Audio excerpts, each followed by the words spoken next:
দুদিন পরে কলেমাও প্রকাশ্য করতে পারবেন, ডেকে লাও কালেমে লা ইলাহা ইল্লাল্লাহ, লা ইলাহা, লা ইলাহা ইল্লাল্লাহ মুহাম্মাদুর রাসূলুল্লাহ। আল্লাহুম্মা সাল্লি আলা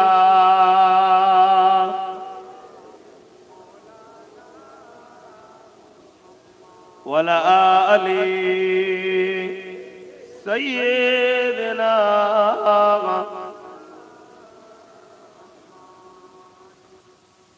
وقال الله تعالى في كلام المجيد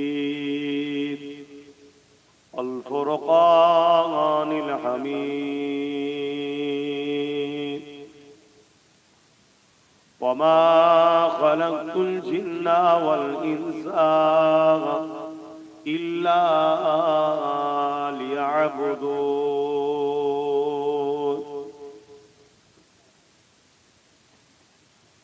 উপস্থিত আমার আব্বা জানেরা, আমার নওজোয়ান তরুণেরা, যুবকেরা, ছোট ছোট বাচ্চারা, উলামা হযরত, হাফেজে কোরআন, নামাজি, মুত্তাকি, পরহেজগার ইমাম সাহেবগণেরা, দূর দূরান্তে অবস্থিত আমাদেরই সকলের মা ও বোনেরা, আল্লাহ দরবারে শুকরিয়া, আল্লাহ আমাদেরকে ইসলাম ধর্মের ঘরে জন্ম দিয়েছে, বলি আলহামদুলিল্লাহ। আরো শুকরিয়া আদায় করি, আল্লাহ আমাদেরকে সর্বকালে সর্বশ্রেষ্ঠ আসমানি কিতাব কোরআন শরীফকে আল্লাহ আমাদের জন্য গাইড বুক করেছে এবং দোনো জাহানের সুলতান, নবীদের নবী আহমদে মুস্তফা মুহাম্মদ মুস্তফা সাল্লাল্লাহু আলাইহি ওয়াসাল্লাম আল্লাহ উম্মাত উম্মতি করেছে, তাই শুকরিয়া আদায় করে বলি আলহামদুলিল্লাহ। আজ আমরা দুনিয়াবি কর্মজীবন ছেড়ে দিয়ে ইদিক উদিক ফালতু সময় ব্যয় না করে মেহনতের পয়সা দিয়ে এবং মূল্যবান সময়কে এমন একটা জায়গায় দিতে পেরেছি আল্লাহর দয়াতে, যে জায়গায় আসার দরুন আল্লাহ আমাদের ছোট ছোট গুনাহগুলো আজকে এমনি মাফ করে দেবেন। জোরে বলুন সুবহানাল্লাহ। আর যদি কেউ এই মাহফিলে বসে আল্লাহ ও রাসূলের কথা শুনে তার হৃদয়ের মধ্যে যদি পরিবর্তনের জোয়ার আসে, তওবা ইস্তেগফার যদি করে নেয়, মহান রব্বুল আলামিন বলছেন, আল্লাহ নবীর মাধ্যমে জানাচ্ছেন, যেমন মায়ের পেট থেকে আমরা দুনিয়া এসেছিলাম, কোনো গুনাহ ছিল না, ঘরে যাবার পূর্বে আল্লাহ আমাদেরকে ওই রকম বেগুনাহ করেই ঘরে নিয়ে যাবেন। বলুন সুবহানাল্লাহ। আরো খুশি বলুন আলহামদুলিল্লাহ। আমার আল্লাহ বড় দয়ালু। এই দুনিয়া আমাদের জন্য একটা পরীক্ষার সেন্টার। তিনি আমাদেরকে এই দুনিয়ায় পাঠিয়েছে পরীক্ষা নিতে। বান্দা, সবার আগে আমি তোদের কাছে প্রিয় কিনা? তোদেরকে আমি ধন দৌলত দেবো, জমি জায়গা দেবো, সংসার দেবো, স্ত্রী দেবো, স্বামী দেবো, সন্তান দেবো, বাপ মা দেবো, চারিদিক দিয়ে বান্দা তোদেরকে আমি পরীক্ষা নেব। এই পরীক্ষায় যে কোনো মুহূর্তে, যে কোনো অবস্থায় তোরা যদি আমার পক্ষে থাকতে পারিস, তাহলে আমি আল্লাহ তোদেরকে এই দুনিয়া থেকে উঠিয়ে আমার চির শান্তির মেহমান খানা, যাকে বলা হয় জান্নাত, ওই জান্নাতে তোদের থাকতে দেবো। জোরে বলুন সুবহানাল্লাহ। যেখানে কোনো কষ্ট নেই, কোনো অভাব নেই, যেখানে কোনো দুর্বল নেই, কোনো জিনিস কোনোদিন পুরাতনও নাই, একই খাদ্য, এক কামড় নেবেন, একটা ফল আপেল হিসাব দিয়ে বুঝাচ্ছি, একটা কামড় দেবেন একটা টেস্ট, দ্বিতীয় কামড়ের সাথে সাথে ওই আপেলটারই দ্বিতীয় টেস্ট, তৃতীয় কামড় দেবেন তৃতীয় টেস্ট। প্রত্যেকটা খাদ্য একটা লোকমার পর দ্বিতীয় লোকমা যখনই নেবেন তার টেস্ট স্বাদ ভিন্ন আল্লাহ করবে, সেটা হলো জান্নাতে। বলুন সুবহানাল্লাহ।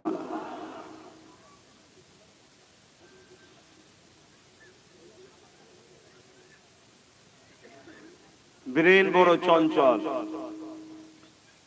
বড় কষ্টের মধ্যে আছি, দুঃখের মধ্যে আছি, একটু যদি বীজখানে রুকে যায় মন এদিক ওদিক হয়ে যায়।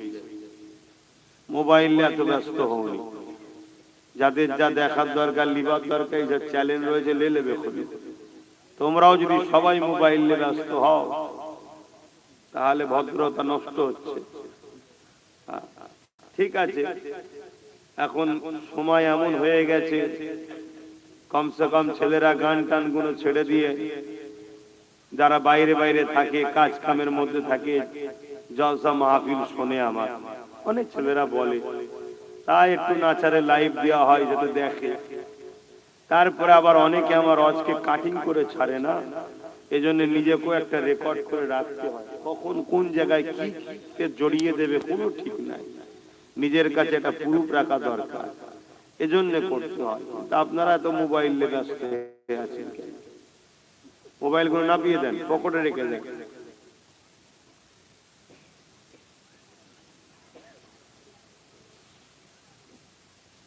যে কথা বলছিলাম, এই দুনিয়া হলো আমাদের জন্য পরীক্ষার জায়গা। আল্লাহ যাকে যত বেশি ভালোবাসে তাকে তত কঠিন পরীক্ষা ফেলে। আল্লাহ রসুল দোনো জাহানের বাদশাহ, জিনাকে না বানালে আল্লাহ কিছুই বানাতেন না।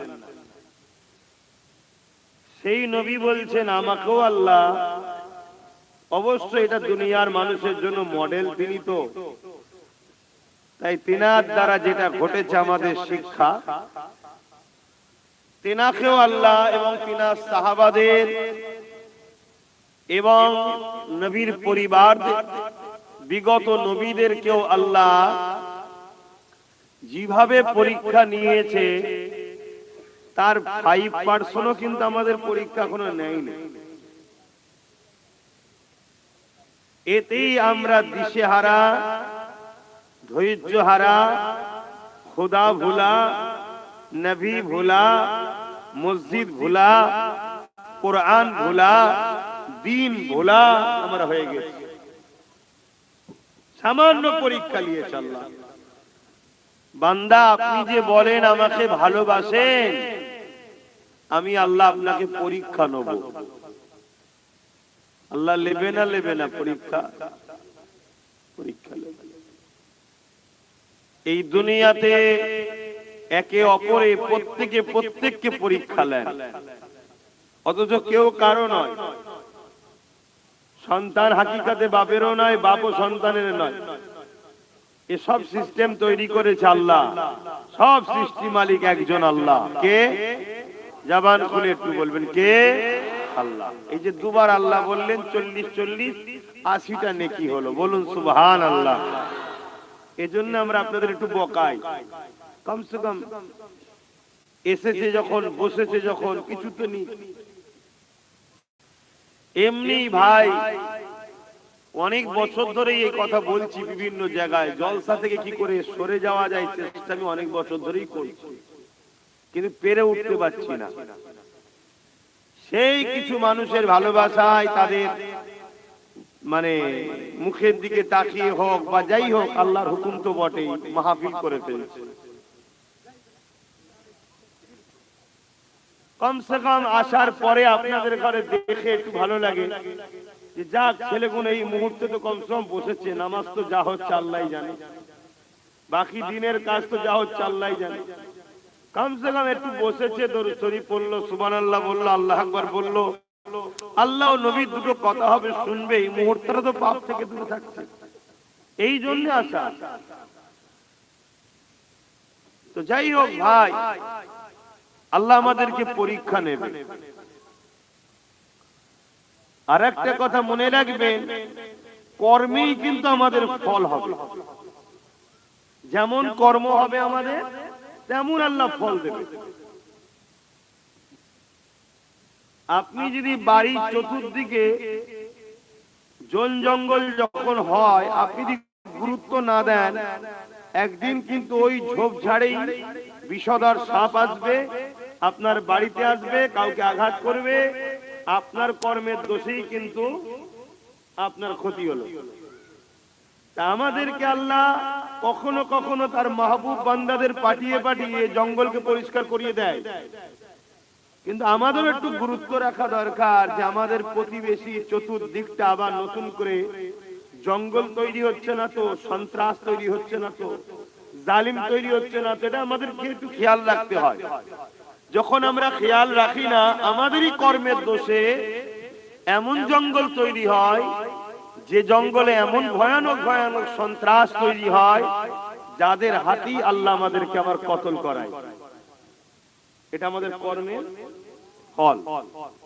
ইতিহাসে এরকম প্রচুর প্রমাণ আছে।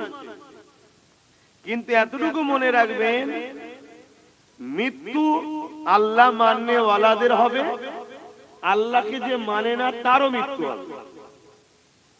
মৃত্যু মুসলমানেরও হবে, অমুসলমানেরও হবে।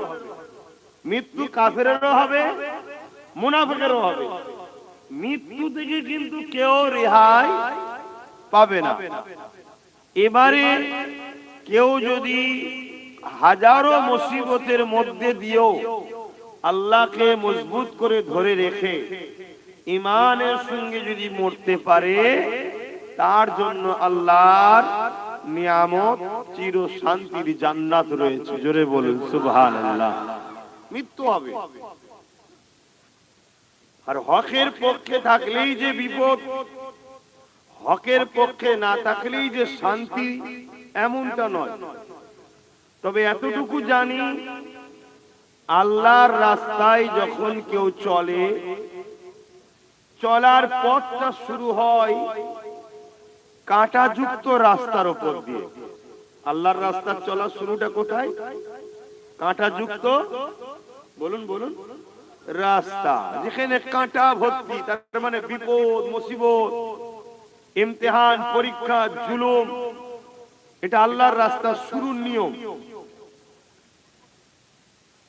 কিছুদিন পর আল্লাহ যাকে ভালোবাসে, এই রাস্তায় যখন সে আল্লাহর খুশির জন্য চলতে শুরু করবে, হাজারো বিপদ আসবে, তাও এগিয়ে যাবে। হাজারো কষ্ট হবে, তাও আল্লাহর উপরে ভরসা রেখে এগিয়ে চলবে। একটা সময় আল্লাহ তাকে সাহায্য শুরু করবে, এই বিপদ কাটিয়ে দিয়ে শান্তি আর শান্তি, শান্তি আর শান্তি, যে শান্তির কখনো তার আর শেষ হবে না। জোরে বলুন সুবহানাল্লাহ। অপরদিকে আরেকটা রাস্তা আছে, ইবলিস শয়তানের রাস্তা, যার রাস্তার শুরুটা হলো ফুলের উপর দিয়ে। ফুলের উপর দিয়ে শুরুতেই বিরাট ব্যাপার, খুব ভালো লাগবে, আনন্দ লাগবে। কিন্তু কিছুদিন যাবার পর এমন একটা অন্ধকার আসবে ওই রাস্তায়, যে অন্ধকার থেকে আর কোনোদিন রেহাই। এই দুটো রাস্তা। এবারে আপনি চিন্তা করুন, আপনি কিছুদিন কষ্ট করে সারা দুনিয়া আখিরাতের শান্তি চান, আর না কিছুদিন আনন্দ করে দুনিয়া আখিরাতের অন্ধকার চান? সেটা আপনার ব্যাপার।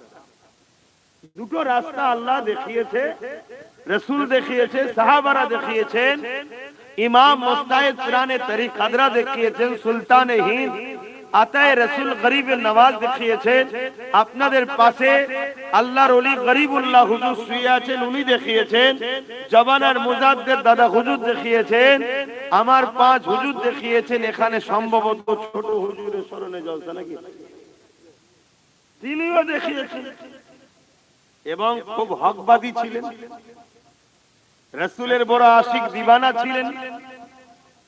আশিকে রাসূল ফানা ফিল্লাহ ছিলেন, ফানা ফি শাইখ ছিলেন। এই দুটো রাস্তা।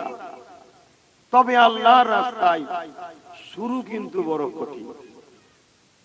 ইতিহাস এটাই বলছে, আল্লাহ আপনাকে পরীক্ষা নেবে, আমাকে নেবে, কিন্তু এমন কঠিন ভয়ঙ্কর পরীক্ষায় আমরা নিজেরাই জড়িয়ে যাচ্ছি, আমরা নিজেরাই ভাবতে পারছি। আল্লাহ আমাদেরকে সমস্ত পরীক্ষাতে, বিপদ আপদ থেকে ঈমানের সাথে, ইজ্জতের সাথে কামিয়াবি দান করেন। বলুন আল্লাহুম্মা আমিন। একটা সময় ছিল আমার রাসূল পাক সাল্লাল্লাহু আলাইহি ওয়াসাল্লাম যখন দ্বীনের কথা বলতেন, ইসলামের কথা, আমার নবীকে দ্বীনের কথা বলতে দেয়া হতো না। একটা দিন আসছে আবার আমরা যখন ইসলামের কথা বলবার বলতে দেওয়া হবে না। কিন্তু আল্লাহ নবী ইসলামের কথা মক্কা মদিনা থেকে শুরু করে তামাম পৃথিবীতে পৌঁছে দিয়েছে। জোরে বলুন সুবহানাল্লাহ। এটা এমনি এমনি হয়নি, অনেক কষ্টের পর। তারপরে সাহাবারা পৌঁছেছে, তাবিঈনরা পৌঁছেছে, তবে তাবিঈনরা পৌঁছেছে, ইমামরা পৌঁছেছে। আজকে যে একটা দিন আসছে ইসলামের কথা আর প্রচার করতে পারবেন না, এটার জন্য কিন্তু আমাদের কিছুটা দোষ আছে। আমি কি বুঝাচ্ছি আপনারা বুঝছেন? এটা আল্লাহর পরীক্ষা তো হবে। তুমি কঠিন অবস্থাতে ইসলামকে ধরে রাখবে কিনা রাখবে তোমার ব্যাপার। একটা দিন আসবে তোমার ঈমান বাঁচানো বড় মুশকিল হবে, ধরে রাখবে কিনা রাখবে তোমার ব্যাপার।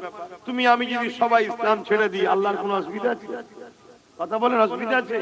আমার নবীর কোনো অসুবিধা আছে? কোনো অসুবিধা নেই তো। ভারতবর্ষে যদি কোনো লোক ইসলাম না মানে, আমার আল্লাহর অসুবিধা আছে? নবীর অসুবিধা আছে? না, অসুবিধা নেই তো। পুরো পৃথিবীর লোক যদি ইসলাম না মানে, আমার আল্লাহর অসুবিধা আছে? নবীর অসুবিধা আছে? না, অসুবিধা তো মানুষের। ইসলাম ইনসাফের নাম, তার মানে ইনসাফ নেই, থাকবে না। ইসলাম ইনসানিয়াতের নাম, তার মানে ইনসানিয়াত থাকবে না। ইসলাম খোদার তোকে খানা খাওয়াবার নাম, তার মানে ইসলাম নেই, খোদার তোকে সম্মান নেই।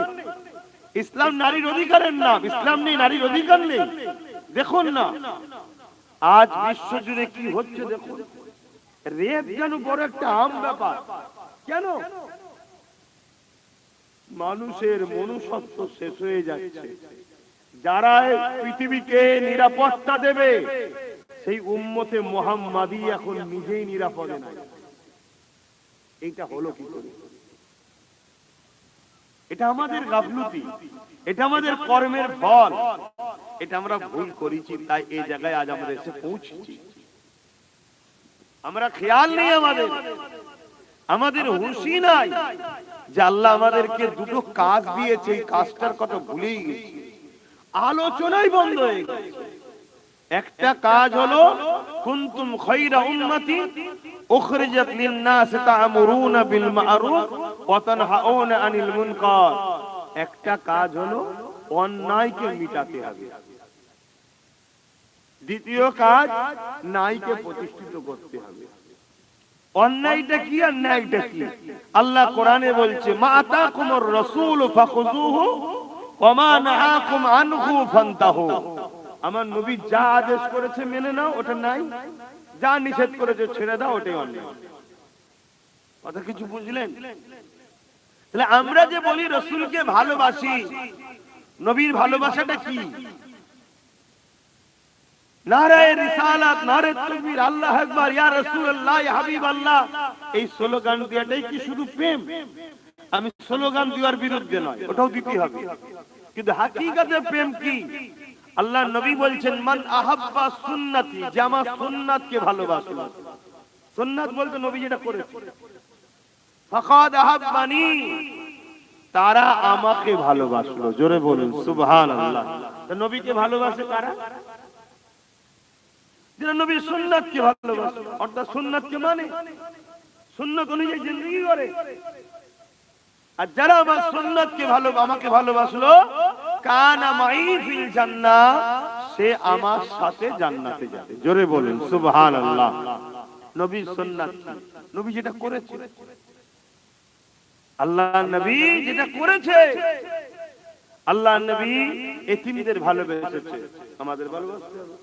আল্লাহ নবী খোদার্থদের খানা খাইয়েছে, খাওয়াতে হবে। আল্লাহ নবী অসহায়দের আশ্রয় দিয়েছে, আমাদের দিতে হবে। আল্লাহ নবী জালিম হুকুমতদের বিরুদ্ধে লড়াই করেছে, আমাদের করতে হবে। আল্লাহ নবী ইনসাফ প্রতিষ্ঠিত করেছে, আমাদের করতে হবে। আল্লাহ নবী শরাব মুক্ত সমাজ করেছে, আমাদের করতে হবে। আল্লাহ নবী রেপ মুক্ত সমাজ করেছে, আমাদের করতে হবে। আল্লাহ নবী আমাদেরকে নেশা মুক্ত সমাজ করেছে, দুর্নীতি মুক্ত সমাজ করেছে, ঘুষ মুক্ত সমাজ করেছে, আমাদের করতে হবে। আল্লাহ নবী নামাজের সমাজ তৈরি করেছে, আমাদের নামাজও পড়তে হবে। আল্লাহ নবী বছরে 1 মাস রোজা রাখতে বলেছে, রেখেছে, আমাদের রাখতে হবে। আল্লাহ নবী মালদারদের হজ করতে বলেছে, করতে হবে। কথা বুঝছেন তো নাকি? আল্লাহ নবী মা বাপকে ভালোবাসতে বলেছে, এটাও আমাদের করতে হবে। কিন্তু আজ আমরা বলুন কোনটা করছি? কিছু ভাই আছে ইসলামের কিছুটা লাই, কিছুটাকে নেয় না, উপরন্তু সেই বিষয়ে যখন আহ্বান করা হয় এমন ভাবে বিরোধী করে, আল্লাহ মাফ করুক, তারা ইসলাম বিরোধী কাফের হয়ে যাচ্ছে কি আল্লাহই জানে। এমন ভাবে বিরোধী করছে। রাখবেন দুটো জিনিস, একটা হলো নিজের ব্যক্তি জীবন আর একটা সমাজ জীবন। ব্যক্তি জীবনের জন্য নামাজ, ব্যক্তি জীবনের জন্য রোজা, ব্যক্তি জীবনের জন্য হজ, ব্যক্তি জীবনের জন্য দাড়ি টুপি, ব্যক্তি জীবনের জন্য কোরআন পড়া, এখনো ব্যক্তি জীবনের কল্যাণ নিয়ে আসে। রাসূল কি শুধু ব্যক্তি জীবন করেছে না সমাজ জীবনও করেছে? এটা সরাসরি দেবেন, বলেন বলেন।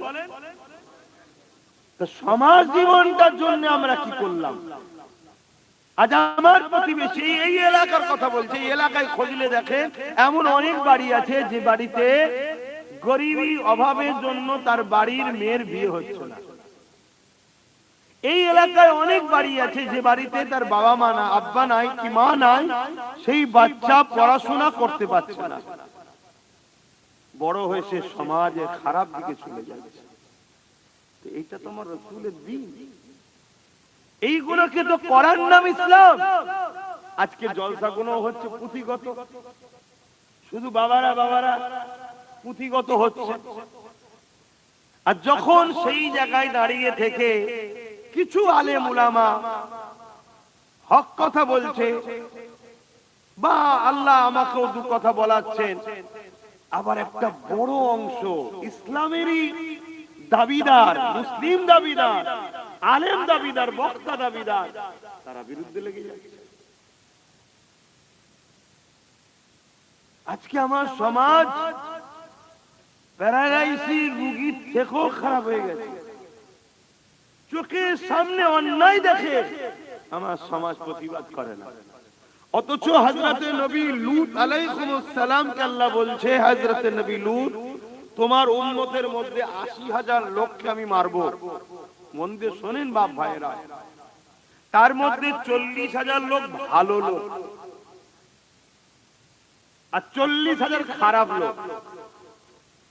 আল্লাহর নবী লূত আলাইহিস সালাম বলছে, আল্লাহ আপনি খারাপ লোকগুলো খারাপ কাজ করেছে, পাপ করেছে, শাস্তি পাওয়ার উপযুক্ত, মারবেন, ঠিক আছে, ভালো লোকগুলোকে কেন মারবেন? আমার আল্লাহ কি উত্তর দিয়েছে? ভালো লোকগুলো খারাপ লোকের সঙ্গে মেশে এবং খারাপ লোকেদের বিরোধী প্রতিবাদ রোখে না কেন, এদেরকেও মারবে।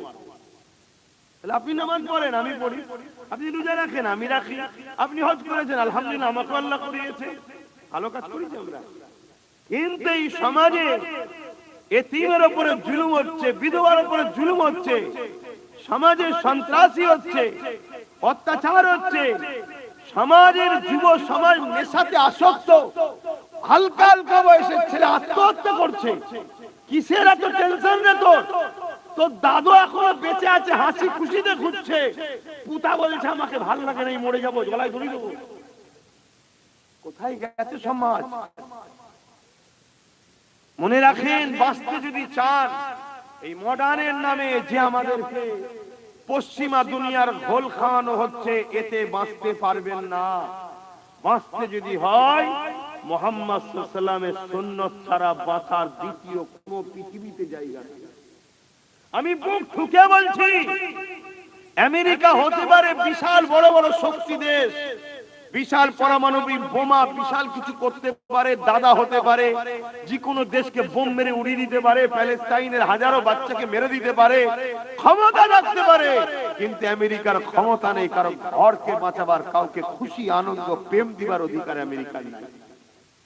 একটা সুস্থ প্রেমের সমাজ, নিরাপদের সমাজ, ভালোবাসার সমাজ, নেশামুক্ত সমাজ, এটা আমেরিকার করার ক্ষমতা নেই। পৃথিবীর কারণে একমাত্র মুহাম্মদ সাল্লাল্লাহু আলাইহি ওয়াসাল্লামের সুন্নাত যেখানে আছে সেখানে এই সমাজ আছে। জোরে বলুন সুবহানাল্লাহ। আজ আমরা লাখো কোটি মুসলমান, কিন্তু আমরা নবীর সুন্নাতে নেই, এজন্য আমাদের মধ্যে শান্তি নাই। আজকে যারা ইসলাম ও মুসলমানকে নিজেদের নিরাপদের স্থল মনে করত, তারাই আজকে আমাদের সবথেকে বড় বিরুদ্ধে হয়ে দাঁড়িয়েছে, যে মুসলমানই হলো সমাজের সবথেকে খারাপ মানুষ। এর জন্য একে থেকে গাল না দিয়ে নিজের মধ্যে একটু দেখুন আমরা কি করছি। একটা যখন কোন আপনার ঘরে একটা গাছ যখন কিছু গজায়, আপনি সঙ্গে সঙ্গে সেটাকে তুলে ফেলে দেন। কেন ফেলেন? এটা বড় হলে দিয়াল পাঠিয়ে দেবে, তাই তো নাকি? ছাদের ক্ষতি হবে, ও আপনি আপনার ঘরটা ভালো বুঝলেন। কিন্তু এই সমাজে যখন একটা ছোট্ট নেশার জায়গা গজায়, এ সমাজে যখন একটা ছোট্ট অন্যায় গজায়, এ সমাজে যখন একটা ছোট্ট দুর্নীতি হয়, এ সমাজে যখন ছোট্ট একটা পাপাচার হয়, আপনি তখন পাশ কাটিয়ে চলে গেলেন। আপনি ভাবলেন না এই পাপটা একদিন আপনার ঘরকে পুড়িয়ে খাবে। তা আমরা যদি প্রত্যেকে নিজেরা নিজেদের দায়িত্ব নিয়ে কাজ করতাম, তাহলে আজকে এই দিনটা আমাদের কাছে আসতো না। আজ আমার মসজিদ আমার নয়, আজ আমার মাদ্রাসা আমার নয়। আপনি খুলে দেখুন না, আপনার মসজিদের তলাতে সরকারের অধীনস্থ চলে গেছে। দেখুন, আপনি তৈরি করেছেন আপনার জায়গাতে, আপনার কষ্ট করে পয়সায়, কিন্তু আপনার নেই। 8 বছর ধরে বুঝাচ্ছে, 8 বছর ধরে এই সমাজের লাখো মুসলমান আমার মা তুলে গাল দিয়েছে, বাপ তুলে গাল দিয়েছে। এই সমাজের হাজারো উলামা আমার বিরুদ্ধে প্রতিবাদ করেছে। আজকে দেখুন অক্ষরে অক্ষরে মিলছে। আল্লাহ কি আপনাকে আমাকে আর সাহায্য করবে মনে হয়? বলুন, কেন করবে? আমরা তার ঘরের সঙ্গে গাদ্দারি করেছি, আমরা তার নবীর মাদ্রাসার সঙ্গে গাদ্দারি করেছি, আমরা তার বান্দা মারা গেছে কবরস্থানে শুয়ে আছে, ওই মুর্দাগুলোর সঙ্গে গাদ্দারি করেছি। তোমার আমার দাদু পরের কথা, আল্লাহ সৃষ্টি তারা। আজকে সেই কবরস্থানের উপরে বড় বড় বার তৈরি হবে, শপিং মল তৈরি হবে, সেখানে পতিতালয় তৈরি হবে। আজকে এই সব ঘটনা তোমার আমার জন্য হয়েছে। কেন? তোমার আমার সমাজ শুধু নিজেকে নিজের কথা ভাবিয়েছে। ইসলামে যে একটা বড় অংশ অন্যায়কে মিটাবার নাম ইসলাম, এটা আমাদেরকে সমাজ ভুলিয়ে দিয়েছে। আমাদেরকে সমাজ বলতে উলামা, ইসলামের সবথেকে বড় গাদ্দার দুশমন হচ্ছে এক শ্রেণীর উলামারা। আমি বুক ঠুকে বলে যাচ্ছি, এই জাতকে, এই কওমকে, উম্মতে মুহাম্মাদীকে শেষ করেছে একদল মুনাফিক আলেম সুরাতে উলামা দাবিদার গাদ্দারেরা, যারা সারা জীবন জালিম অত্যাচারী শাসকদের পা চেটে বেড়াতো। তারা ক্ষতি করেছে, এর বিনিময়ে তারা কোনো ঘর পেয়েছে, এর বিনিময়ে তারা সমাজে একটুখানি হাইলাইট হয়েছে, এর বিনিময়ে সমাজে তারা কিছু জমি জায়গা পেয়েছে, এর বিনিময়ে সমাজে তারা একটু ফেমাস হয়েছে, এর বিনিময়ে সমাজে তারা কিছু গাড়ি বাড়ি পেয়েছে। এই সব কিছু এর জন্য তারা আজকে আমাদেরকে শেষ করে দিল। যেমন হতভাগা আকবর করেছিল, দ্বীনে ইলাহি লিখবে বলে উলামাদেরকে অর্থ দিয়ে কিনে তাদের দ্বারা কোরআনের বিরুদ্ধে একটা কিতাব পর্যন্ত লিখিয়েছে, দ্বীনে ইলাহি নাম দিয়েছিল। কিন্তু সেদিন ছিল মুজাদ্দিদ আল-ফিসানি। আজ তো সেরকম কেউ নেই যে একজন লড়বার। বলো আছে? কে লড়বে? সেদিন ছিল মুজাদ্দিদ আল-ফিসানি। আল্লাহ সেই পাওয়ার দিয়েছে, নিয়ামত দিয়েছে, তারপরেও তাকে জেলে যেতে হবে। জেল থেকে বাইর হওয়ার পরে আল্লাহ তার কারামতের ভয়ে যে আল্লাহ তাকে যে পাওয়ার দিয়েছিল, সেই পাওয়ারে জালিম আকবরের নাম নিশানা আল্লাহ মিটিয়ে দিয়ে আল্লাহ এই ভারতের মুসলমানদের ঈমান, ইজ্জত, জান, মাল, মসজিদ, মাদ্রাসা, কোরআনের পক্ষে থাকার সমাজ ব্যবস্থা পেয়েছিল। জোরে বলুন সুবহানাল্লাহ। আজ কই কে আছে ভাবে? এখন তো বড় প্রশ্নের চিহ্ন এই ছেলেগুলো, এরা ইসলাম পাবে তো? এরা মুসলমান থাকবে তো? এরা কলমা পড়তে পারবে তো? আমার কথা আপনাদের রহস্য মনে হতে পারে, এরা লোক আমাকে পাগল বলে। 7 বছর আগে যা বলেছি, 6 বছর আগে যা বলেছি, এখন সব ঘটছে। তখন লোক বলেছিল পাগলের মতো বকছে।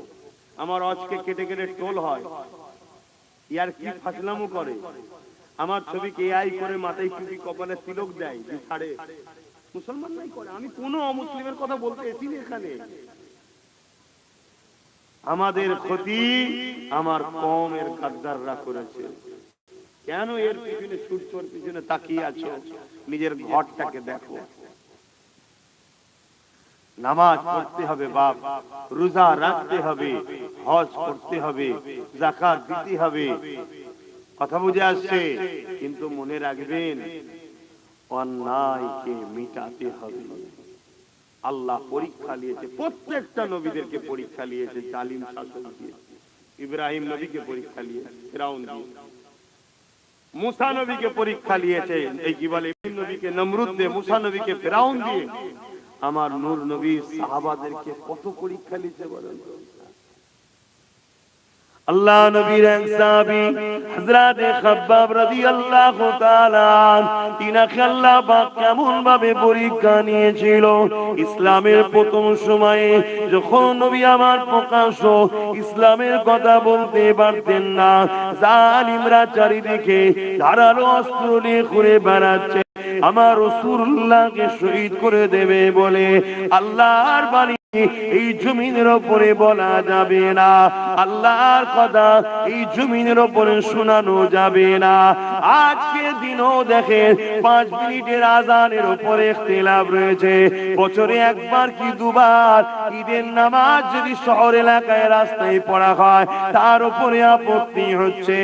এই যুবকেরা, তরুণেরা ওই সময়তে সাহাবা হুজুরদের মধ্যে যারা গোপনে গোপনে আমার রাসূলুল্লাহর হাদিয়াত দিয়ে ইমানে নূরের কলেমা পড়েছিল, তিনাদের উপরে কত জুলুম হয়েছিল। গরম মরুভূমির বালির উপরে শুইয়ে দিয়ে বুকের উপরে ভারী পাথর চাপিয়ে দিয়েছে। চাপিয়ে দিয়ে বলতে লেগেছে, মুহাম্মদ রাসূলকে ছেড়ে দে, আল্লাহকে ছেড়ে দে, না হয় তোদেরকে জানে মেরে দেওয়া হবে। সাহাবা হুজুরদের মধ্যে থেকে অনেকেই কষ্টকে সহ্য করতে করতে করতে ইমানের কলেমা পড়তে পড়তে আল্লাহর ডাকে সাড়া দিয়ে দুনিয়া জমিন থেকে চলে গেছে। আবার অনেক সাহাবারা এত কষ্ট সহ্য করেছে, তথাপি কষ্ট সহ্য করে ধৈর্য ধরেছে। পরবর্তীতে আল্লাহ পাক ওই সাহাবাদেরকে গাজীর সম্মান দিয়েছে। আরো জোরে বলুন সুবহান। সেই সাহাবাদের মধ্যে থেকে এক সাহাবী হুজুর হযরত খাব্বাব রাদিয়াল্লাহু তাআলা আনহু, কি জুলুমটা হয়েছে তিনার উপরে ভাবো তো। হযরত ওমর ফারুক হুজুর জিজ্ঞেস করছে, ভাই শুনেছিলাম আপনি ইসলামের প্রথম দিকে ইসলাম কবুল করেছেন, আপনার উপরে নাকি অনেক জুলুম হয়েছে, কাল তোমার আমার উপরে হবে। এই জুলুম সহ্য করে আল্লাহ রাসূলকে ধরে রাখতে পারলে জান্নাত যাবে না জাহান্নামে যাবে। কিচ্ছু করার নেই। আমার কথা ওপেন ভাই, হয়তো অনেকে পছন্দ করে না, যাতে স্পষ্ট বলে দেয়। কারণ এটা স্পষ্ট বলবো না তো ঘুরিয়ে ঘুরিয়ে রাখবো নাকি? ঘুরিয়ে রাখার সময় নেই। আবার অনেকেই জান্নাত জাহান্নামের কথা ডাইরেক্ট বলে দিই। অনেকে আমার সমালোচনা করছে যে উনি শিকালে বসে আছেন, কে জান্নাত কে জাহান্নামে যাবে। আমি কি বলেছি কেউ জাহান্নামে ও যাবে? আরে এই এই কাজ করলে জাহান্নামে, এই এই কাজ করলে জান্নাত, এটা আল্লাহ বলেছে না? বলেন যে আল্লাহ ও রাসূল ছেড়ে দেবে সে জান্নাতে যাবে? এটা সবাই জানে। মানে যাকে দেখতে পারিনি তার চলন না। আল্লাহ নবী সাহাবী হযরত খাব্বাব রাদিয়াল্লাহু তাআলা আনকে ফারুক আযম জিজ্ঞাসা করেছে, ও ভাই খাব্বাব, শুনেছি আপনি ইসলামের প্রথম দিকে মানে কলেমা পড়েছে, ভাই আপনাকে একটু জানতে চাই কি রকম জুলুম আপনার উপরে হয়েছে। আল্লাহ নবী সাহাবী হযরত খাব্বাব রাদিয়াল্লাহু তাআলা তিনি নিজের কোমরের কাপড়ের উপর অংশটা সরালে সরিয়ে দেখাতে লেগেছে, এ ভাই ওমর দেখো, হযরত ওমর কাপড়ের উপর দিয়ে হাতটা বুলালে আমার আপনার কোমরে দেখুন গোশত রয়েছে, কিন্তু আল্লাহ নবী সাহাবী হযরত খাব্বাব রাদিয়াল্লাহু তাআলা হুজুরের কোমরে কোনো গোশত নাই, চামড়া একেবারে হাড়ের সঙ্গে লেপে গেছে। এই যুবকেরা এই দৃশ্য দেখে হযরত ওমর ফারুক আওয়াজ দিয়ে বলতে লাগলে, ভাই খাব্বাব, আল্লাহর জমিনের উপরে এই রকম কোমর কখনো কারো আমি দেখিনি। ওই সময় নবী পাকের সাহাবী হযরত খাব্বাব রাদিয়াল্লাহু তাআলা বলেছিলেন, এ ভাই ওমর, আল্লাহ আমাকে আর সমস্ত মানুষের মতো কোমরে গোশত দিয়ে সুন্দর করে আল্লাহ বানিয়েছিল, কিন্তু আল্লাহকে আল্লাহ বলার জন্য, নবীকে নবী বলে মানার জন্য জালিমরা আমাকে নিয়ে গিয়ে তারা জোর করেছিল, খাব্বাব রে, আল্লাহকে ছেড়ে দে, নবীকে ছেড়ে দে। আমি খাব্বাব বলেছিলাম, আল্লাহ ছাড়বো না, নবী ছাড়বো না। তারা কাঠ জড়ো করে আগুন ধরিয়ে দেয়, এই হাত পা বেঁধে আমার কোমরের অংশটাকে ওই আগুনের উপরে বসিয়ে দেয়। ওই আগুনের উপরে যখন বসিয়ে দিয়েছে, ওই আগুন আমার কোমরের গোশতকে খেতে শুরু করেছে। একবার ভাবো, কাল তোমাকে আমাকে নিজে কেউ যদি বসায়, ইসলাম থাকবে তো? ঈমান রাখতে পারবে তো? সামান্য আমরা এই প্রায় জায়গায় বলি, এক কাপ চায়েতে মুসলমান বেঈমান হচ্ছে। এখন এক কাপ চা, আমার ভাষাটা কি কষ্ট দিচ্ছে আপনাদের?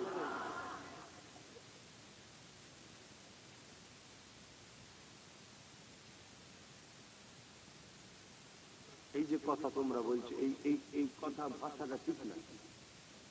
এই যে বলছো না, তার নিজের ভাষাটাই ঠিক না, মানে কথা বলতেই জানো না তোমরা।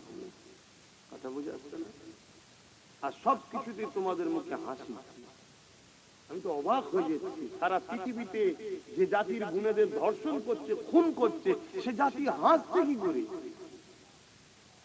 তোমার আমার সারা পৃথিবী জুড়ে মা বোন বেটিদেরকে রেপ করা হচ্ছে, খুন করা হচ্ছে, হত্যা করা হচ্ছে। তোমার আমার মসজিদ মাদ্রাসা ভেঙে চুরমার করে দেওয়া হচ্ছে সারা পৃথিবী জুড়ে। তোমাকে আমাকে সারা পৃথিবী জুড়ে কতলে আম করা হচ্ছে। তোমরা এত হাসি ফুর্তিতে এখনো আছো কি করে? আমি তো ভাবতে পারছি না। যে জাত তার ভাইয়ের খুন দেখে হাসে, যে জাত তার মা বেটিদের রেপ দেখার পরও হাসে, এই জাত তো ধ্বংস হওয়াটা স্বাভাবিক। দেখো, তোমার জলসার অপেক্ষায় আব্বাস সিদ্দিকী নাই।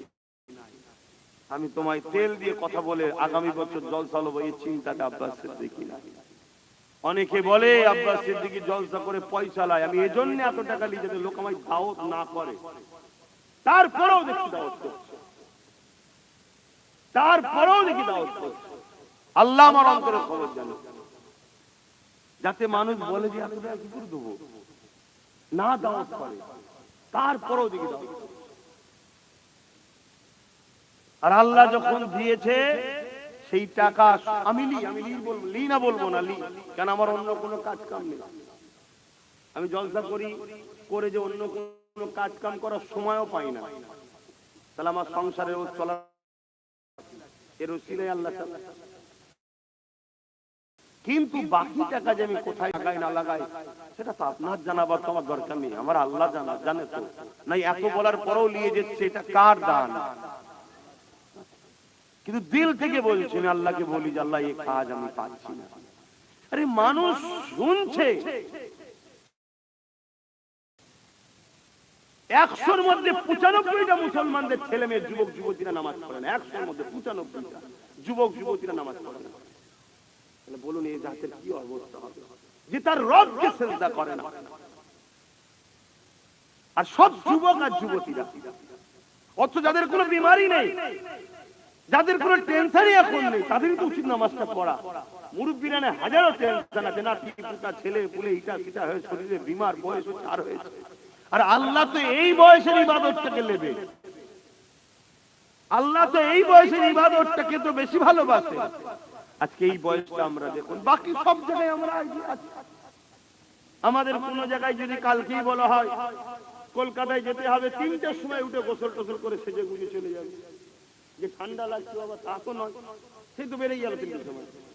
তাহলে কেন আমার ভাইগুলো উঠছে না ফজর? তারপরেও চলো ছেড়ে দিলাম, ফজর বেলা কাজা করে ফেলে, জোহর বেলা চলো স্কুলে ছিলাম, কাজে ছিলাম, আসর বেলা, মাগরিব বেলা, ঈশা বেলা, দেখো আমার ভাইরা না আকসার ভাই হয়তো নামাজের নিয়তই জানে না, কি পড়তে হয় রুকুতে, কি পড়তে হয় সিজদায় সেটাও জানে না। এরপরেও বলবো যদি নাও জানো, মসজিদে এসে ইমামের পিছনে দাঁড়িয়ে যাও, বাংলাতেই বলো আল্লাহ আমি আজ আমার মধ্যে পরিবর্তনের চেতনা এসেছে, আমি মূর্খ কিচ্ছু জানি না, ভুল করে ফেলেছি, এখন ইমামকে ইক্তেদা করে আপনাকে সিজদা দিচ্ছি, দিয়ে যা করছো করো, আস্তে আস্তে ইমামের থেকে শিখে নাও। এমন তো কিছু নয় 4টে সূরা শিখলেই তো হয়ে যাবে।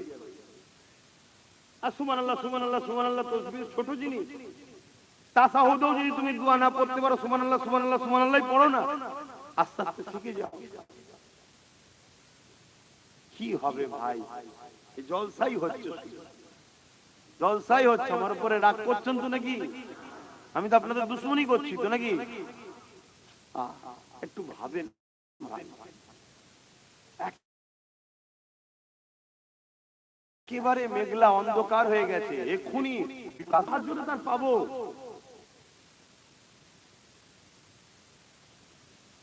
আবিরানা জওয়ানের আল্লাহ নবী সাহাবী হযরত খাব্বাব রাদিয়াল্লাহু তাআলা কি পরীক্ষা আল্লাহ তিনাকে নিয়েছেন, এবং তিনি আল্লাহর প্রেমে নিজেকে কি পরীক্ষা দিয়েছে, আল্লাহকে কতটা ভালোবেসেছে, রাসূলুল্লাহকে কতটা ভালোবেসেছে। এ যুবকেরা, আল্লাহ নবী সাহাবী খাব্বাব রাদিয়াল্লাহু তাআলা হুজুর বলতে লেগেছে, ভাই উমর আমার কোমরের গোশত কোন পড়তে লেগেছে, যখন পড়ে দেখবে পানি বাইর হয়, কাবাব করার সময় দেখবে ওই পানি বাইর হয়, যেটা শরীরের রস, ওই রস বেরিয়ে ওই আগুন খানা নিভিয়ে যায়, আবার তারা আমাকে না ভাই আবার আগুন ধরায়, আবার তাদেরকে বসায়। এইভাবে উমার আমার কোমরের গোশত কোন আগুনে পুড়ে পুড়ে পুড়ে পুড়ে শেষ হয়ে গেছে, আমার কোমরে আর গোশত নাই। তবে ভাই উমার এত কষ্ট হয়েছে, এর থেকে আমি বেশি আল্লাহ শুকরিয়া আদায় করি যে এত কষ্টের পরও আল্লাহ আমার ঈমানকে হিফাজত করেছে। জালিমরা পারেনি আমার কাছে ঈমানটাকে লুটতে, এত কষ্ট সহ্য করার পরও আমি আল্লাহ ও রাসূলকে ছেড়ে দিইনি।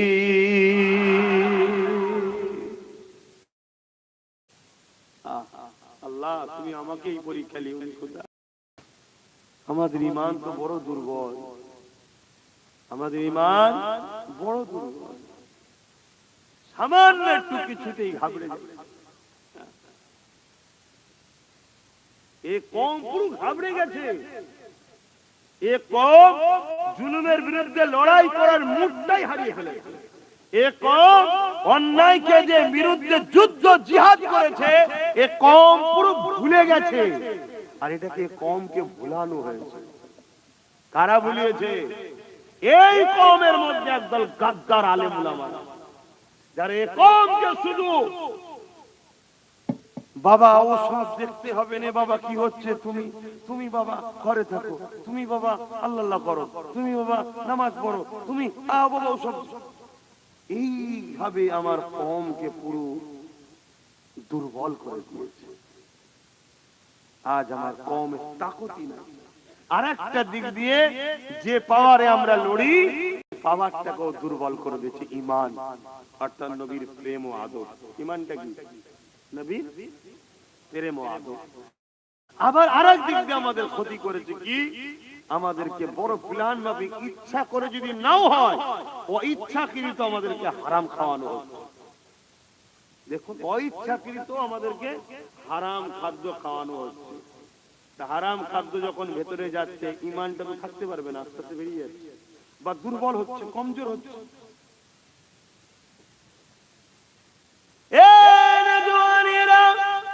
এই বিষয়ে একটা আলোচনা করে যায়। হযরতে মালিক বিন দিনার বলে আল্লাহ পাকের একটা ওলি বান্দা ছিলেন। তিনি একদিন দুনিয়ার জমিনেতে একটা সময় আলকা বয়সে অনেক পাপাচার খারাপ রাস্তাতে ছিল। এ যুবকেরা, তরুণেরা, আল্লাহ পাকের উপরে দয়া করেছে, তিনি পরিবর্তন হয়েছে। এমন পরিবর্তন হয়ে গেছে তাম পৃথিবী বিখ্যাত আল্লাহর ওলি হয়ে গেছে। হযরতে মালিক বিন দিনার রাদিয়াল্লাহু তাআলা, তিনার নাম হলো আব্দুল মালিক, কিন্তু তিনাকে দিনার এই জন্য বলা হয় কেননা তিনি একদিন নৌকো করে সফর করতেছিলেন। আল্লাহ পাকের ওলি বান্দা এমন করে মুসলিম বান্দা হয়ে গেছে, তিনার কাছে কোনো অর্থ ছিল না। এই সময় নৌকো চালক মাঝি বলতে লেগেছে, এই যে নৌকো পার করব, আর অর্থ ভাড়া দাও। তিনি বলতে বাবা আমার কাছে ভাড়া নাই। ওই সময় মাঝি তিনাকে ধরে নৌকো থেকে যখন পানিতে নিক্ষেপ করতে যাবে, ওই সময় তিনি দেখতে পান, ওই মাঝিরা এবং নৌকোর লোকেরা দেখতে পায় হাজার হাজার মাছ একটা করে সোনার মুদ্রা নিয়ে নৌকোর চতুর্দিকে মুখ ভাসিয়ে তুলেছে। এই দৃশ্য দেখে মাঝি অবাক হয়ে যায়। হযরত মালিক বিন দিনারের কাছে ক্ষমা চেয়ে মালিক বিন দিনার ক্ষমা করে দেয়। সেই দিন থেকে তিনার নামের সঙ্গে হয়ে যায় হযরত মালিক বিন দিনার। এই যুবকেরা, তরুণেরা, তিনি একটা সময় শরাব পান করত, রাস্তাতে শরাব খেয়ে পড়ে থাকতো। এই সময়তে তিনি যখন পরিবর্তন হয়ে ওয়াজ নসিহত করতেছে, এক যুবক দাঁড়িয়ে গেছে, দাঁড়িয়ে গিয়ে বলতে লেগেছে, আল্লাহর ওলি ও হযরতে মালিক, আপনার কাছে জানতে চায়, আপনাকে একটা সময় দেখেছে আপনি শরাব খেয়ে রাস্তায় পড়ে থাকতেন, আজ আপনার এই পরিবর্তন কি করে হয়েছে? এই সময় আল্লাহর ওলি কাঁদতে লেগেছে, যুবক ক্ষমা চাইতে লাগলো, হুজুর আমি আপনাকে অপমান করতে চাই না, আপনি যে পরিবর্তন হয়েছেন, আমরাও তো পাপের রাস্তায় আছি, আমরাও তো ভুল রাস্তায় রয়েছে, আমরাও যদি পরিবর্তন হতে পারি এই জন্য আপনাকে জিজ্ঞাসা করছে। আল্লাহর ওলি হযরত মালিক বিন দিনার তখন কি বলেছিলেন শোনেন। ভুল হয় দুই ধরনের ভুল, একটা নিজের ভুল আর একটা ইসলামের ক্ষতি করা ভুল। নিজের ভুলের মাপ আছে, ইসলামের ক্ষতি করে ফেললে মাপ নাই। কেউ গান শুনেছে, ও নিজের ভুল করেছে, আর কেউ গানকে প্রতিষ্ঠিত করছে, ও কিন্তু ইসলামের বিরুদ্ধে যাচ্ছে। বুঝতে পারছি কি? একজন সিনেমা দেখেছে, আরেকজন সিনেমা হল তৈরি করেছে, দুটো এক নয়। কেন? ও পাপকে, ইসলাম বিদ্বেষী কাজকে প্রতিষ্ঠিত করেছে। একজন মদ খেয়েছে, ও নিজের ক্ষতি করেছে, আরেকজন মুসলমান মদের ব্যবসা করছে, ও কিন্তু ইসলামের বিরুদ্ধে লড়াই করেছে। ওর ঈমান নেই, যে মদ খেয়েছে কিন্তু বেঈমান নয়, গুনাহগার, কবিরা গুনাহ করেছে। এর উচিত হবে আল্লাহ, এই মুখ আল্লাহ আমাকে হালাল করেছে। শোনো, মায়ের পেটে যখন ছিলাম, আল্লাহ তো মায়ের নাপাক রক্ত মুখ দিয়ে খাওয়াতে পারতো, খাওয়াইনি। নাবির সঙ্গে নাবি কানেকশন, কেন? আমার বান্দা এই মুখ দিয়ে আমায় ডাকবে, আল্লাহকে ডাকবে, কোরআন পড়বে, তাই মুখকে আল্লাহ পাক রেখেছে। আমরা এই মুখ দিয়ে হারাম খাবো কেন? আর মদের থেকেও মারাত্মক হারাম হলো আজকে যেটা আমাদের বাড়ি বাড়ি ঢুকিয়ে দেওয়া হচ্ছে, বন্ধন লোন। মদের থেকেও হারাম কথা বুঝে। ওজন মদ খেলে মসজিদে কেউ গেলে বার করে দেবে, কিন্তু বন্ধন লোন খেলে, বন্ধনের লোন খেয়ে লোক মসজিদে যায়, তাকে আবার প্রথম কাতারে স্থান দেওয়া হয়। তাহলে এই যে জিনিসগুলো আমাদের বুঝতে হবে। আপনি ভাববেন যে কি হবে, আমি গরিব মানুষ, কে বলেছে আপনি গরিব? আপনি নিজের কিসমতকে নিজে গরিব করে রেখেছেন। গরিব হয়ে কেউ জন্ম নেয় না তো, আপনার কিসমতকে আপনি গরিব করে রেখেছেন। আপনি তাহাজ্জুদ করে আল্লাহর কাছে কখনো কেঁদেছেন যে আপনার কি লাগবে না লাগবে? ওই সময় আল্লাহ নিজে কুদরতি ভাবে প্রথম আসমানে নেমে এসে বলে, বান্দা কার কি লাগবে বল, আমি দেবো। আপনি চেয়েছেন যে আমার এই লাগবে, এই লাগবে, এই লাগবে? আপনি তো চাননি। তাহলে আপনার তো চাওয়ার সময়টা আপনাকে চাইতে হবে, তখন তো আল্লাহ দেবে বলে নিজে থেকে আসছে যে বল কার কি লাগবে আমি দেবো। তাহলে বলুন, তাহলে আমরা নিজেদের কপাল তো নিজেরা খারাপ করছি। আর মনে রাখবেন, এই সুদ লোন জীবনে একটা মানুষ দেখাতে পারবেন না যে লোন নিবার পরে সে কামিয়াবি। হয়তো চোখের নজরে দেখছেন 10টা বিল্ডিং করে ফেলেছে, কিন্তু 50টা বিল্ডিং এর টাকা ওর থেকে অন্যজন বার করে চলে গেছে, হুঁশি নাই। আপনি মিলিয়ে দেখেন, আল্লাহর ওয়াদা কখনো মুক্তা হতে পারে না। একটাই বাচ্চা হয় গরুর, গরুর কটা বাচ্চা বছরে? দুনিয়া ঘুরে দেখুন, গরু যেভাবে দেখতে পাবেন কুকুরের বাচ্চা কুকুর হিসেবে দেখতে পাবেন না। এটা হালাল, এটা হারাম। হালালে বরকত হয়, হারামে বরকত নাই। আরেকটা কথা, আপনারা যারা আজকে বলছেন যে আমার অভাব, আপনার দাদুর কটা ভাই, আপনার নানারা ক ভাই, ভাই বোন কটা? 7টা 8টা 9টা 10টা। আর আপনারা কজন? 1.5খানা 2খানা। এত অভাব কিসে? কিন্তু আপনার দাদা দাদি আব্বা আম্মাকে কখনো কাউ বাচ্চাদের খাওয়াবার জন্য কারো কাছ থেকে লোন নিতে হয়েছে? একটুখানি চাল দিতে এত ভরকত হতো, খেয়ে শেষ করতে পারতো না। আর আজকে এত কিছু করছে, তাও শুধু বলছে নেই নেই, অভাব অভাব। আরে বরকতটা আলাদা জিনিস। এক চামচ খেয়ে পেট ভরে যাচ্ছে, উপকার হচ্ছে। আর আজকে এত ভালো মন্দ খেয়েও ডাক্তার সবার পিছনে একটা করে ধরা আছে। কোনটাতে আমরা পছন্দ খেয়াল করে দেখুন। এক তো জানের কষ্ট, আবার বেরিয়েও যাচ্ছে।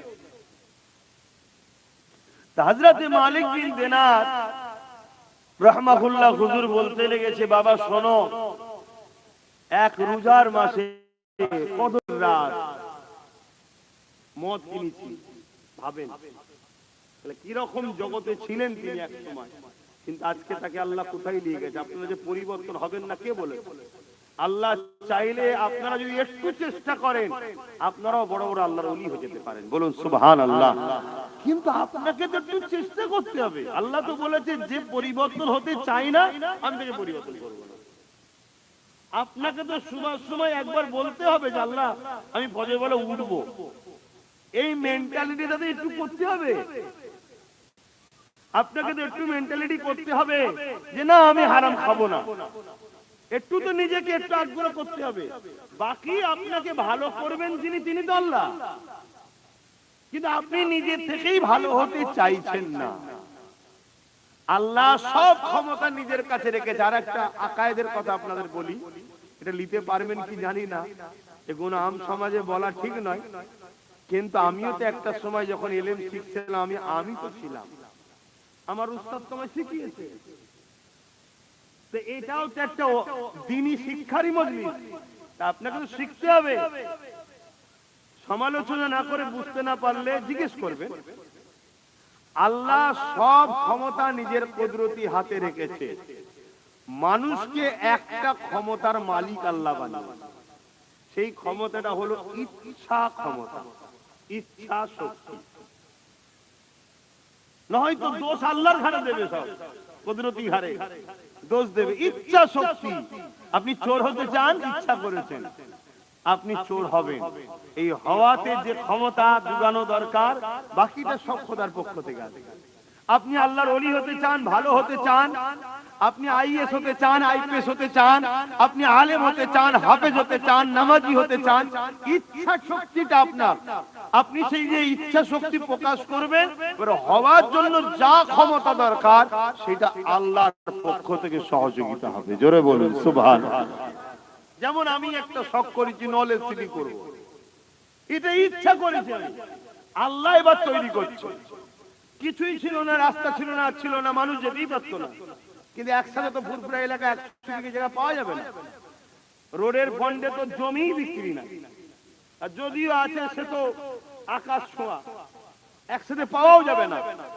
তাহলে একটা প্রকল্প তৈরি করতে গেলে অনেক বড় জায়গা দরকার। সেই চিন্তায় আমি লিয়েছি, জানছি রাস্তা তৈরি হয়ে যাবে। আলহামদুলিল্লাহ আজকে রাস্তা হয়ে গেছে, বাস ঢুকছে, লরি ঢুকছে। আজকে সেখানে কিছু ছিল না, আজকে সেখানে দুটো বিল্ডিং কমপ্লিটের দিকে, আর একটা বিল্ডিং মানে কলম উঠে গেছে, ঢালাই পড়বে, আর একটা বিল্ডিং এর কাগজ জমা দেওয়া হয়েছে। ছিল না তো কিছু।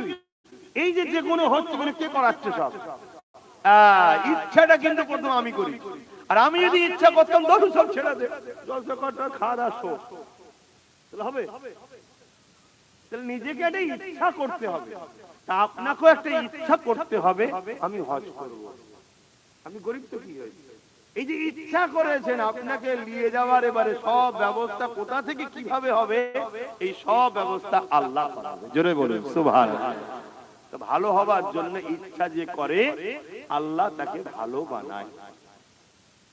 হযরত মালিক বিন দিনার রাদিয়াল্লাহু তাআলা তিনি 27 রমজান এই কদরের রাত্রিরে প্রকাশ্য শরাব পান করবে, এটা তিনাকে লজ্জা লাগে। তাই তিনি হালকা বয়স, তখন জন বয়স, হালকা বয়স, বিয়ে শাদী হয়ে একটা সন্তান নিয়ে ঘরে নিয়ে এসেছে, টেবিলের উপরে রেখে এবারে যেভাবে যা হয় যাই হোক খাবে বলে ঠিক করছে। আর এই ছোট্ট একটা বাচ্চা মেয়ে ছিল হুজুরের, তিনি ওই ধাক্কা কি বলে টেবিলে ধাক্কা দিতে খেলা করছে, আর মদের বোতলটা পড়ে গিয়ে ভেঙে গেছে, খাওয়া হয়। বাচ্চাকে রাগ করছে, বাচ্চা রাগ বুঝে তারা হাসছে, বাচ্চারা রাগ কি বুঝে। ঠিক 1 বছর কেটে যাবার পর পরের বছরে ওই দিন আর খাওয়া হলো না, ঠিক বললো। পরের বছরে 27 তারিখে আবার মদ কিনে নিয়ে ঘরে এসেছে, টেবিলে রেখেছে খাবে বলে। আর এমন সময় তার ওই বাচ্চা মেয়ের কথা মনে পড়ে, যে মেয়েটা কিন্তু আজ বেঁচে নেই, ইন্তেকাল হয়ে গেছে। ইন্না লিল্লাহি ওয়া ইন্না ইলাইহি রাজিউন। তখন মালিক বিন দিনার ভাবছে, আমার বাচ্চা গত বছরে ছিল। এমন করে ধাক্কা দিয়ে, ভাই আপনারা বসে যান, পিছনের মানুষ দেখতে পাচ্ছে না, ধাক্কা দিয়ে মদের বোতলটা ফেলে দিয়েছিল। মেয়ের ওসিলায় একদিন খাওয়া হয়নি।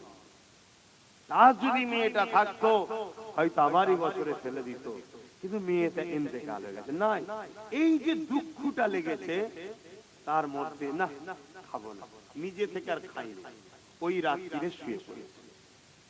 হযরতে মালিক বিন দিনার বলতে, যখন শুয়ে পড়েছি তখন আমি দেখছি বিশাল একটা সাপ আমাকে তাড়া করেছে, বিশাল একটা সাপ আমাকে তাড়া করেছে। আমি পুরো খেয়ে ফেলবে, বড় বড় সাপ কিন্তু কামড়ায় না, খায়, জানেন তো নাকি?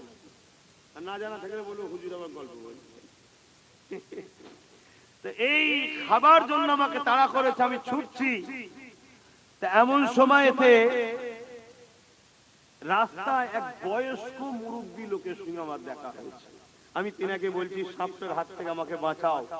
তিনি বলছে, মালিক আমি বড় দুর্বল, তুই আমাকে খেতে দিস না কখনো। মন দিয়ে শুনবে আমরা কি করছি, যুবক ভাবো, তোমরা আমার নবীর উম্মত, পুরো পৃথিবীকে তোমরা জয় করেছিলে এক সময়, তোমাদের মতো যুবকরা, পুরো পৃথিবীর মানুষের চোখের পানি তোমাদের মতো যুবকরা মুখেছিল, পুরো পৃথিবীর নারীদের ইজ্জত তোমাদের মতো যুবকরা বাঁচিয়েছে। এই ভারতবর্ষে 18 বছরের মোহাম্মদ বিন কাসেম এই ভারতের নারীদের ইজ্জত বাঁচিয়েছে। আর আজকের 18 বছরের যুবক পাবজি গেম খেলছে। এটা তো প্ল্যান তোমাকে আমাকে জড়াচ্ছে, তোমাকে আমাকে তো নেশার মধ্যে ঢোকানো হচ্ছে। কেন আচ্ছা ফেরাউনরা জানে তোমরা যদি জেগে থাকো ওদের ঘুম হারাম হয়ে যাবে, তাই তোমাদেরকে কখনো গানেতে, নেশাতে, মদেতে, নারীতে, প্রয়োজন হয় নিজেদের পরিবারের বেটিকেও পর্যন্ত ছেড়ে দিচ্ছে, শুধু উম্মতে মুহাম্মাদি তোমাদেরকে ঘুম পড়িয়ে রাখার জন্য, তোমরা যাতে জেগে না যাও। আর এমন ঘুম পড়েছো, আজ তোমার ঘরের বেটিদের ইজ্জত চলে যাবে, তোমাদের হুঁশ নাই। কবে জাগবে আমার কম, কবে জাগবে? আসো জাগো আমার জাত, আমার কম জাগো। আমি কাউকে মারার জন্য তোমায় জাগাচ্ছি না। এই সমাজে প্রত্যেকটা অসহায়, অন্যায়, প্রত্যেকটা অসহায়, মজলুম, দুঃখী, গরিব, বিধবা, এতিমের পাশে দাঁড়াও, আর প্রত্যেকটা সন্ত্রাস, জালিমের বিরুদ্ধে লড়াই করো। সে যাই হোক, নামের আগে বা পিছনে মূল্য যদি থাকে, আর যদি না থাকে, জালিম যদি হয়, তার বিরুদ্ধে লড়াই করো। কথা বুঝে আসছে? এটা তোমার কাজ যুবক। এজন্য আল্লাহ তোমাকে খায়রুল উম্মাহ বানিয়েছে।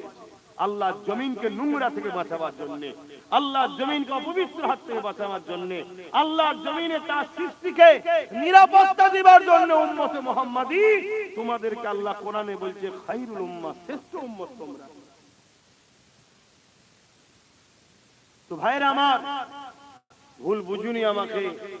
নামাজ পড়তে হবে, কিন্তু নামাজ আমি পড়েছি ইশার, আপনারাও পড়েছেন। এই নামাজ পড়ে সমাজের কি করতে হয়েছে বলো? আমার উপকার হয়েছে, আমি পড়েছি। আপনি পড়েছেন, আপনার উপকার হয়েছে। সমাজের কি উপকার হয়েছে? কিন্তু এই সমাজে যদি মদটাকে মুক্ত করা হয়, মদ থাকবে না। বলো, এই সমাজের উপকার আছে না? অ্যাক্সিডেন্ট বন্ধ হবে, ক্রাইম বন্ধ হবে, খুন বন্ধ হবে, রেপ বন্ধ হবে, ডিভোর্স তালাক বন্ধ হবে। বলো, রোজা তুমিও রাখো, আমিও রাখি, তোমার আমার উপকার। রোজা হলো শরীরের আপডেট। মোবাইলে যেমন আপডেট হয়, ভাইরাস সব কেটে যায়। বছরে একটা মাস রোজা আমাদের পুরো 11 মাসের জন্য আল্লাহ শরীরকে আপডেট করে, ফ্রি করে। এক মাস রোজা রেখে দিলেন, পুরো সব শরীরের সব কিছু একদম আল্লাহ নতুন করে দিল, ওয়াশ হয়ে গেল। আবার 1 বছর খাও।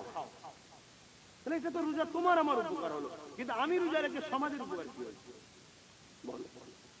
কিন্তু এই সমাজ থেকে যদি ঘুষকে বন্ধ করে দিতে, বলো, এই ঘুষের জন্য হাজার হাজার উপযুক্ত ছেলে মেয়ে চাকরি পাচ্ছে না। লাস্টে তার জমি জায়গা বিক্রি করে পড়াশোনা করেছে, চাকরি পেল না। অনুপযুক্ত লোক চাকরি পেয়ে গেল।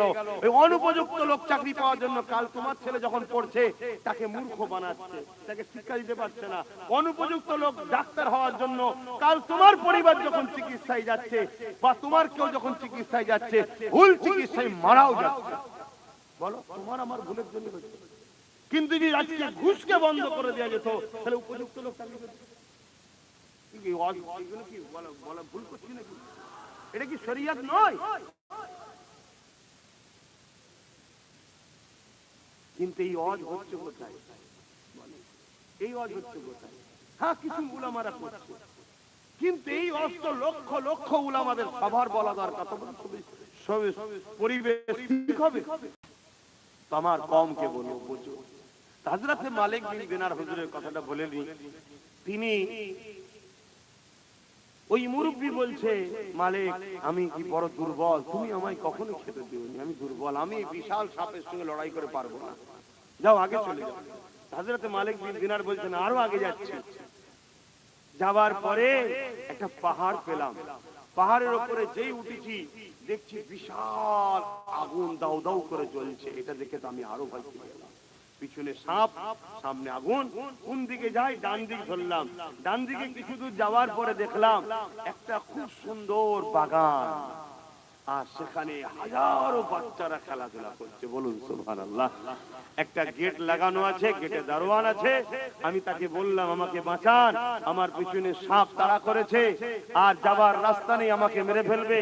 তখন এই দারোয়ান বলছে, ইনাকে কেউ কি চেনো? আমি অবাক হয়ে গেলাম। আমার সেই কন্যাটা, সেই বাচ্চা মেয়ে দেখলাম। জোরে বলুন সুবহানাল্লাহ।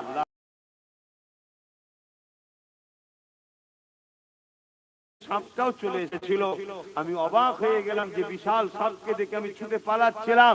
আমার এই ছোট্ট কন্যাটা তাকে বাঁ হাত দিয়ে একটা আঘাত করলো, সেই সাপটা গায়েব হয়ে গেল। জোরে বলুন সুবহানাল্লাহ। আমার মেয়ে আমাকে জিজ্ঞেস করছে, আব্বা ওই সাপটাকে জানেন? রাস্তায় যে বুড়োটা দেখা হলো, এই মুরব্বিটাকে জানেন? সামনে যে আগুন দেখছেন ওটাকে জানেন? যেখানে আপনি এসেছেন এটা কোন জায়গা জানেন? আমি খবের মধ্যেই মেয়েকে জিজ্ঞেস করছি, মা না রে কি হয়েছে বল। তখন আমার মেয়ে বলছে, আব্বা ওই সাপটা হলো আপনার খারাপ নফস, যাকে আপনি খাইয়েছেন মদ, নামাজ, কাজা, যা কিছু খারাপ জিনিস নফসের জন্যই হয়। এই নফস খেয়ে খেয়ে খেয়ে খেয়ে অত বড় সাপ হয়েছে যে আপনাকে তাড়িয়ে তাড়িয়ে জাহান্নামের ওই যে আযাব দেখছেন, আগুনে নিয়ে যাচ্ছিল। রাস্তায় যার সঙ্গে আপনার দেখা হয়েছে ওটা হলো আপনার রূহ, যাকে আপনি নামাজ দেননি, রোজা দেননি, হজ দেননি, দাড়ি দেননি, ইনসাফ দেননি, ইনসানিয়ত দেননি, ভালো কাজ দেননি, আপনার রূহ দুর্বল হয়ে গেছে। যে আপনার ওই নফসের সঙ্গে লড়াই করে, আমাদের নফসের সঙ্গে রূহ তো লড়াই করে পাচ্ছে না। কথা বুঝছেন না? তো এই যে পারছে না, আর এই যে জায়গাটা দেখছেন, বাচ্চা সন্তান ইন্তেকাল হলে তাকে এই জায়গাতে আল্লাহ রাখে। জোরে বলুন সুবহানাল্লাহ। আমাদের জাতির বাচ্চা বাচ্চা সন্তানরা ইন্তেকাল হয়ে যায়, খাবার লোক খাবার আগে আল্লাহ তাদেরকে ওই জান্নাতের বাগান একটা রেখেছে, সেখানে সব বাচ্চারা থাকে, তারা সবাই খেলাধুলা করে, আর ফেরেশতা দ্বারা তাদেরকে পাহারা দেওয়া হয়। বলুন সুবহানাল্লাহ। তো কারো বাচ্চা চলে গেলে মা হয় বাপ হয় মন খারাপ হবে স্বাভাবিক, কিন্তু এমন ভাষায় কাঁদবেন না যেটা আল্লাহ অপছন্দ যেন না করে, কেন সৃষ্টিটা আল্লাহ। সেই দিন থেকে শোনো বাবা ছেলে, আমি মালিক পরের দিন উঠে তওবা করেছি, আল্লাহ ওলির দরবারে গিয়ে বায়াত হয়েছি, সেদিন থেকে আমার আল্লাহ আমাকে পরিবর্তন করেছে। তাই যুবক, এই নিদর্শন আল্লাহ কাউকে দেখিয়ে পৃথিবীর সব যুবকের জন্য এটা শিক্ষা। তাই তোমার আমার অচিরে, তোমার আমার অসতর্কে, তোমার আমার নফস গান পে, যাত্রা পে, সিনেমা পে, সুদ পে, ঘুষ পে, খারাপ রাস্তায় গিয়ে নফস কিন্তু বড় হচ্ছে। আজ যে তোমাকে আমাকে জাহান্নামের দিকে টেনে নিয়েছে, আসো তওবা করো, পরিবর্তন হও, আল্লাহর কাছে ক্ষমা চাও, আল্লাহ বড় দয়ালু, তিনি মাফ করে দেবেন। আল্লাহ নবী জানিয়েছে, বান্দা যখন তওবা করে আল্লাহ এত খুশি হয়, মা বাপ হারানো ছেলে পেলে জানা খুশি হয়, তার থেকে অনেক বেশি আল্লাহ পাক ওই বান্দার উপরে খুশি হয়ে যায় যে বান্দা অন্যায় করার পরে আল্লাহ পাকের কাছে তওবা ক্ষমা চেয়ে নেয়। কিন্তু তওবা চাওয়ার নিয়ম আছে। আল্লাহ যখন পক্ষ থেকে আযাব শুরু হয়ে যাবে, শাস্তি শুরু হয়ে যাবে, তখন কিন্তু আর তওবা করলে উপায়। আমি যখন বুঝতে পেরেছি চারিদিকে বিপদ আমাদের সংকেত, এটা বুঝতে পারছেন তো নাকি? একটু হ্যাঁ কি না বলবেন। আমার তো মনে হচ্ছে আমার কম, হয়তো এখনো ভাবছে আমরা বেশ ভালোই আছি নাকি। যদি আপনাদের মনে হয় যে আমরা বুঝতে পেরেছি যে চারিদিকে বিপদের সংকেত, তাহলে এই সময় তওবা করে নেন। আল্লাহর পক্ষ থেকে যদি আযাব শুরু হয়ে যায়, তখন তার হবে যে কোনো জিনিস সুইচ যদি টিপে দেওয়া হয়, সেই সুইচ তো বন্ধ হলো, মেশিনটা চট করে বন্ধ হবে না, হবে কি? ওটা চলতেই থাকবে। আল্লাহর পক্ষ থেকে যখন মার শুরু হয়ে যাবে, তখন যদি আমরা তওবা করি আর হবে। তাই এখনো সময় আছে, তওবা করুন। কিভাবে করবেন? আজকে ঘরে যাবেন, ঘুমোবার আগে প্রত্যেকে একা হবেন, একা হয়ে একটু মনকে মরা করে আল্লাহর কাছে বলুন, আল্লাহ আমি ভুল করি, আমি তওবা করছি, খোদা আস্তাগফিরুল্লাহ, আমি আপনার কাছে সাহায্য চাইছি, পানা চাইছি, ক্ষমা চাইছি, আমি আর ভুল করব না। আপনি আমাকে সহযোগিতা করেন, দয়া করেন, ভালো হবার রাস্তা আপনি খাস রহমত দ্বারা আমাকে দেখান। আমি আপনারই তো দাস, ভুল করে ফেলেছি, আল্লাহ আপনি তো বড় দয়ালু, আপনি মাফ করেন। চেষ্টা করুন চোখ দিয়ে পানি বার করা, যদি বার করতে পারেন আলহামদুলিল্লাহ, যদি নাও বেরোয় আমার আল্লাহ এত দয়ালু, কান্নার মতো মুখটা করুন, কান্নার মতো মুখ করুন, আমার আল্লাহ আপনাকে কান্নাওয়ালাদের সঙ্গে শামিল করবে। নবী বলছেন গুনাহ যা আছে আল্লাহ সব মাফ করে দেয়। জোরে বলুন সুবহানাল্লাহ। শুধু দুটো গুনাহ মাফ হবে না। কটা? একটা হলো শিরক, ওটাকে মাফ করাতে গেলে কলেমায় রদ্দ কবুল করতে হয়। কিন্তু আপনি কলেমায় রদ্দ কবুল জানেন না, সত্যি করে বলুন জানেন? জানেন না, কি করবেন? তাই আপনি বাংলাতেই বলবেন যে আল্লাহ আমার যদি ইচ্ছা অইচ্ছা সেরকম হয়ে যায়, আমি তা থেকেও আপনার কাছে ক্ষমা চাইছি। বাংলাতেই বলুন না, আমার আল্লাহ সব জানে। কথা বুঝে আসছে? দ্বিতীয় আরেকটা গুনাহ আল্লাহ মাফ করবে না, সেটা হলো হকুন নাস, যেটা সবথেকে ভয়ঙ্কর। হকুন নাস, মায়ের হক, বাপের হক, স্ত্রী হক, স্বামীর হক, প্রতিবেশীর হক, মানুষের হক। কারণ আমি মিথ্যা কিছু বলেছিলেন, কাউকে গালি দিয়েছেন, কারো মাল ঝেড়ে নিয়েছেন, কাউকে ধোকা দিয়েছেন, কারণ আমি মিথ্যা কেস করেছেন, কারণ আমি মিথ্যা প্রচার করেছেন, আদৌ সে কাজের কাজই নয়। সে না মাফ করলে আল্লাহ বলছে আমি মাফ। কথা কিছু বুঝছেন? তাহলে হক কন্যাসটা কত ভয়ানক। আর আজকে বলুন তো 100-র মধ্যে আমার বলা ভুল হচ্ছে কি জানি না, 98টা মুসলিম ঘরের ছেলে হক কন্যাসে জড়িয়ে যাচ্ছে। খেয়াল করে দেখুন কে জড়াচ্ছে আপনাদের বাড়ি।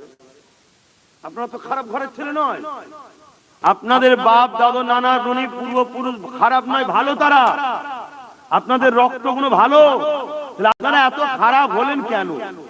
সহবত খারাপ জায়গায় বসেছেন, খারাপ লোকের সঙ্গে মিশেছেন, এই কথা যখনই বলবো আমার বিরুদ্ধে লেগে যাচ্ছে। আরে আপনাদেরকে খারাপ নেতাদের সহবতে বসে আপনারা শেষ হয়েছে। খেয়াল করে দেখুন, তারা আপনাদের দ্বারা এমন কিছু কিছু কাজ করিয়ে দিচ্ছে যে কাজের জন্য আপনারা মানুষের হক মেরে বসে আছেন। ডাইরেক্ট মারেন না, কিন্তু যে মেরেছে তার সাথে আপনি হাত দিয়ে বসে আছেন, আপনি অংশীদার হয়ে গেছেন, ভাগিদারি হয়ে গেছেন। আমার কথায় কষ্ট পেয়েছেন? এরপরও আল্লাহর কাছে ক্ষমা চান, আল্লাহ পাকের কাছে তওবা করেন। আমার আল্লাহ পাক বড় দয়ালু, আমার আল্লাহ গফুর ও গফার। কাজে কাজ আমার কাছে তওবা কর, ওরে আমার বান্দা রে, গফুর ও গফার, তোদেরকে ক্ষমা করে দেবো, মাফ করে দেবো। এই বিষয়ে একটা কথা মনে পড়েছে, সময় আমার সংক্ষেপ, তাও একটু বলে যাচ্ছে। হযরতে মুসা আলাইহিস সালামের জামানাতে এক যুবক ছেলে ছিল, বড় অর্থওয়ালা এবং পাওয়ারফুল নেতাওয়ালা ছেলে ছিল, যে ক্ষমতার জোরে, অর্থের জোরে, পাওয়ারের জোরে সমাজের বুকে সারা পান করে বেড়াতো এবং প্রতিদিন সে নোংরা কাজের জন্য নারীদেরকে খরিদ করে নিয়ে আসতো। বাকিটা বুঝে নিতে হবে। এইভাবে কন্টিনিউ তা চলতো, এলাকার সবাই জানতো, কিন্তু তার বিরুদ্ধে কেউ মুখ খোলা সাহস পেত না। আজও আমাদের সমাজের কিন্তু সাহস পায় না, মুখ খুলে বলবে, বললেই কেস হয়ে যাবে, থানা পুলিশে তুললে চলে যাবে। আছে না? না, তাহলে বাঁচবেন কি করে? নবী আমাদেরকে বাঁচার রাস্তা করে গেছে, সেটা কি? তাকে ঘৃণা করতে হবে, তার থেকে দূরে থাকতে হবে। এইটুকু কমসে কম যেন আপনার মধ্যে থাকে তার বিষয়, তাহলে আল্লাহ আমাদেরকে কমসে কম সাহায্য করবে। তো প্রতিদিন এই করতে, একদিন ঠিক প্রতিদিনের নাই বাজার থেকে একজনকে খরিদ করে নিয়ে এসেছে। তো প্রতিদিনের নাই যখন সে তার রুমে যাচ্ছে আর দেখছে ওই মহিলাটা সেদিন খুব কাঁদছে, এত কাঁদছে তার শরীর পুরো কাঁপছে, ফুপিয়ে ফুপিয়ে কান্না, পুরো শরীর কাঁপছে। তখন যুবকটা জিজ্ঞেস করছে, মেয়ে তুমি তো অর্থ নিয়েছো, খুশি মনে এসেছো, তা কাঁদছো কেন?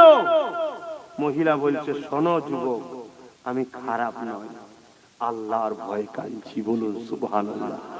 আল্লাহকে যখন এত ভয় করে রাস্তায় এলে কেন? মহিলা বলছে, বড় অসহায়, 1 মাস ধরে আমি পেরেশানি আছি, যার ধরেই যাই লোক আমার দরজা বন্ধ করে দেয়। আজ এরকম কত মেয়ে নাচারে খারাপ হচ্ছে আমার কওমের জন্য। আমার কওমের লোকেরা যাকাত ঠিকভাবে দেয় না, আর যদিও দেয় প্রকৃত গরিবকে যাকাত দেয় না, যেখানে নাম হবে সেখানে দেয়।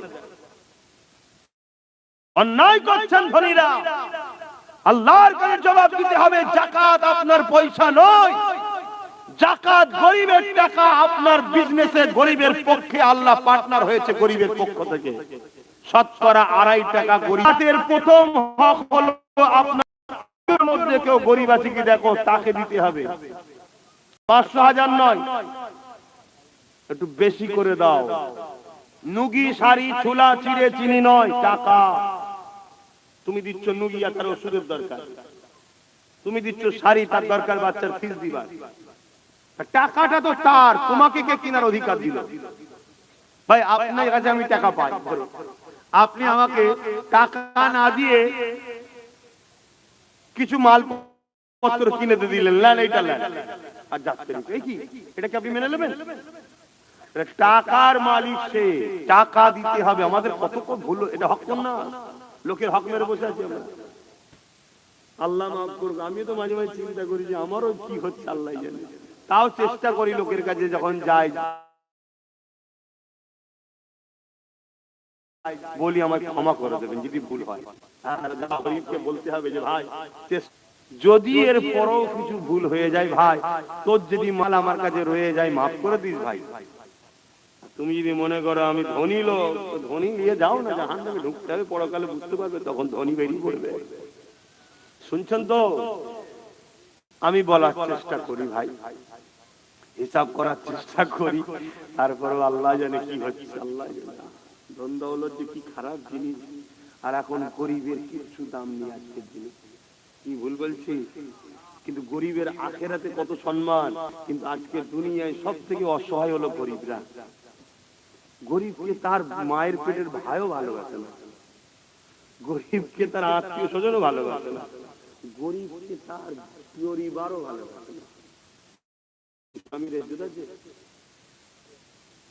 চিন্তা করুন, গরিব আর গরিব, আল্লাহ নবী বলছেন 500 বছর আগে জান্নাতে যাবে। জোরে বলুন সুবহানাল্লাহ। কিয়ামত তো গরিবদের জন্য পুরস্কারের দিন।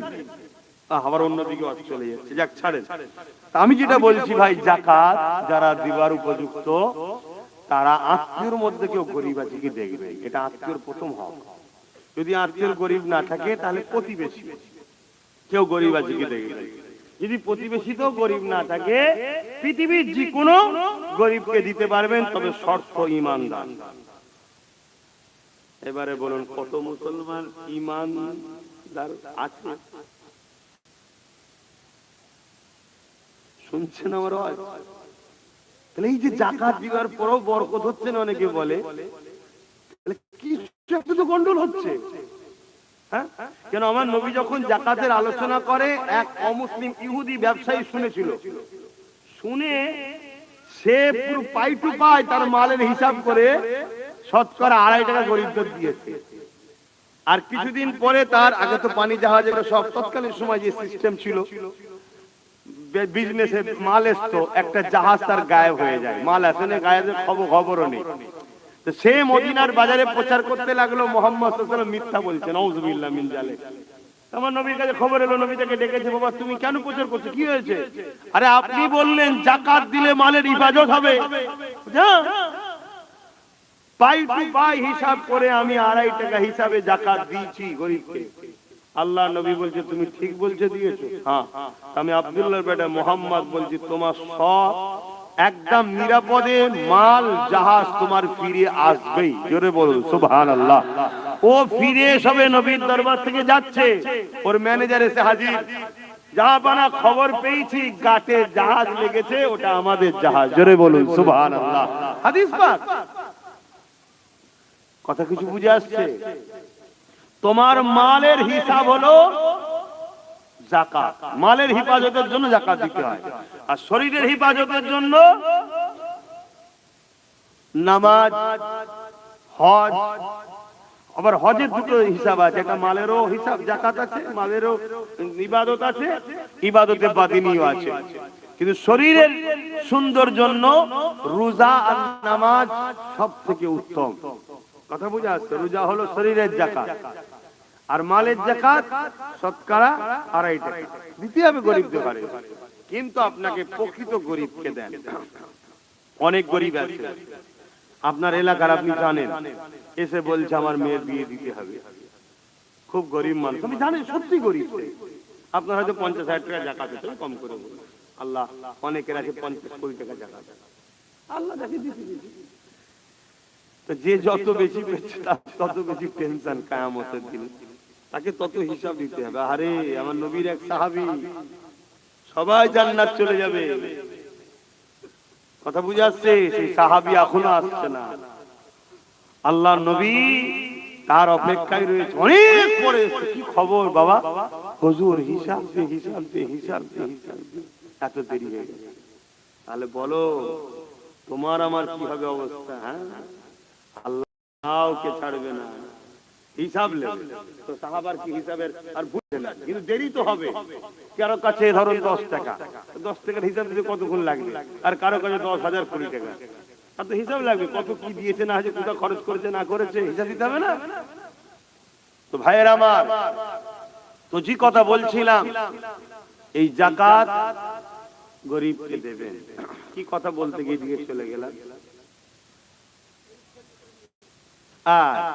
তো ওই মহিলা কাঁদছে, বলছে দেখো আমি খুব নাচারে পড়ে কয়েক মাস ধরে সবার ধরে গেছি, কেউ আমার সাথ দেয়নি, আমি খুব বিপদে আছি।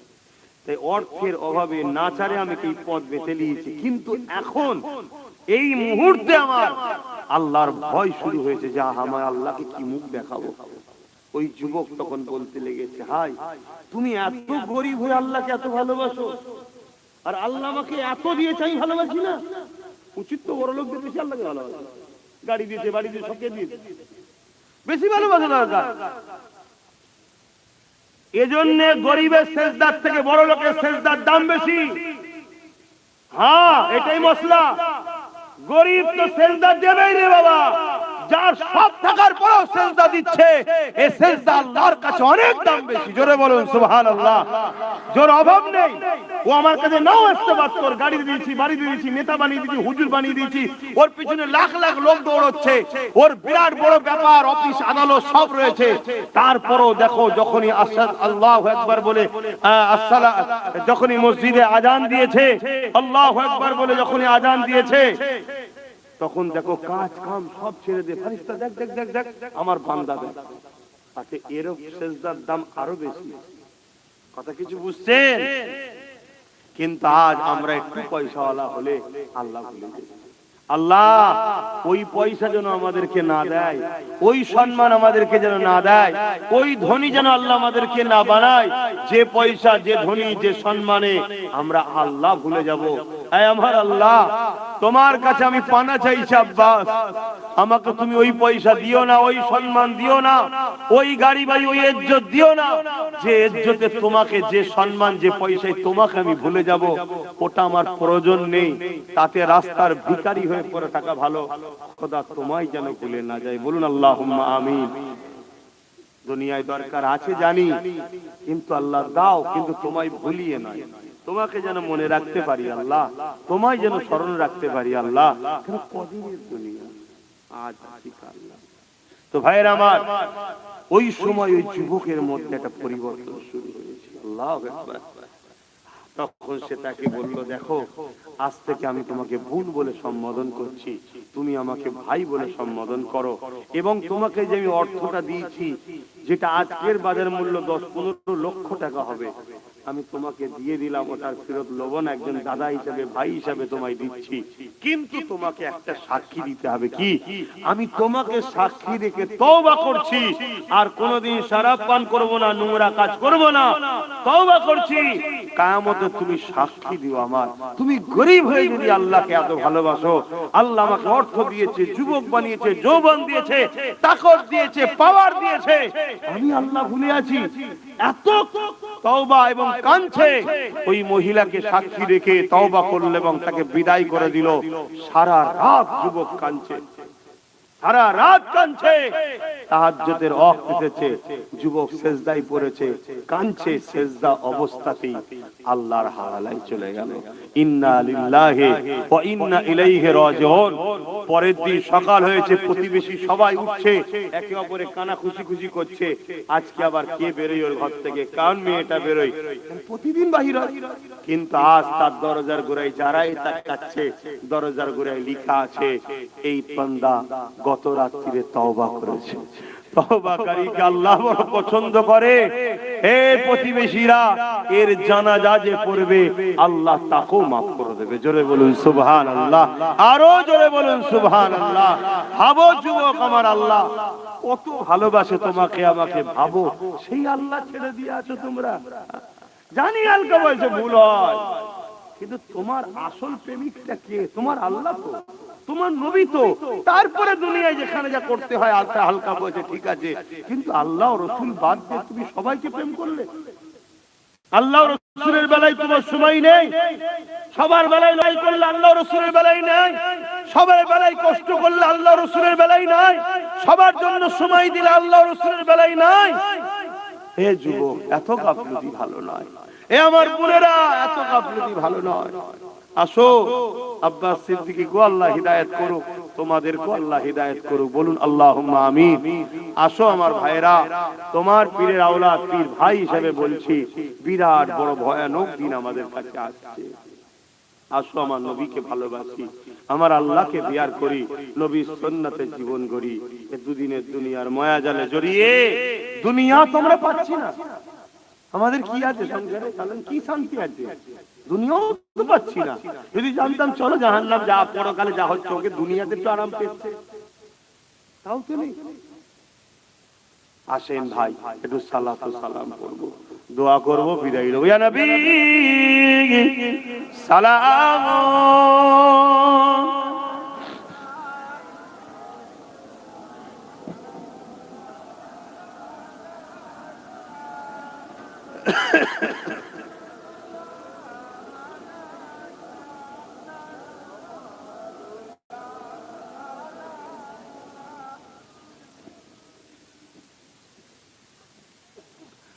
طلع البدر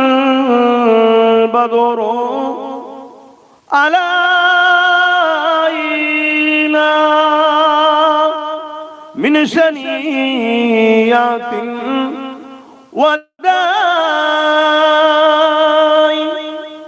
وجب الشكر علينا مدد لله আহিদাই ইয়া নবী সালাম ইয়া রাসূল ইয়া হাবিব সালাম।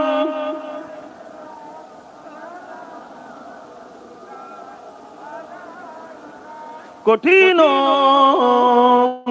হাসরের দিনে কি আছে মোদের কপালে, গুনাহগার উম্মাত আপনার লইবেন সঙ্গে মাহশরে। নবী সালাম ইয়া রাসূল ইয়া হাবিব সালাম সালাওয়াতুল্লাহ। সকলে বসুন, গায়ে গায়ে বালাগাল উলা বিকামালিহি।